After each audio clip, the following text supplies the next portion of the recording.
This morning, the family of the youngest victim of the marathon bombings is making a public stance against the death penalty for Dzhokhar Tsarnaev.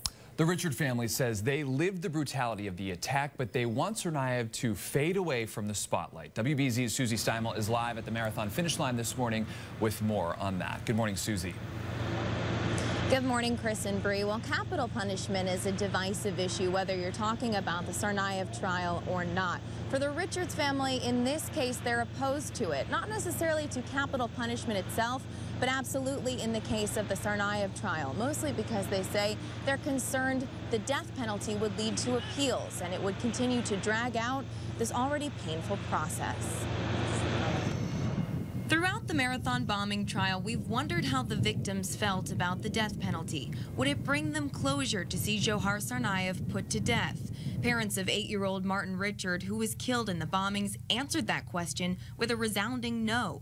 Their essay in the Boston Globe Friday morning says, quote, "We know that the government has its reasons for seeking the death penalty, but the continued pursuit of that punishment could bring years of appeals and prolong reliving the most painful day of our lives. The defendant murdered our 8-year-old son, maimed our 7-year-old daughter, and stole part of our soul.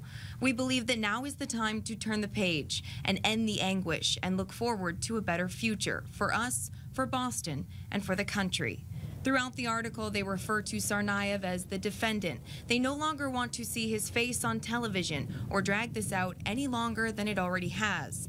Martin's parents echo their late son's famous phrase, "No more hurting people, peace."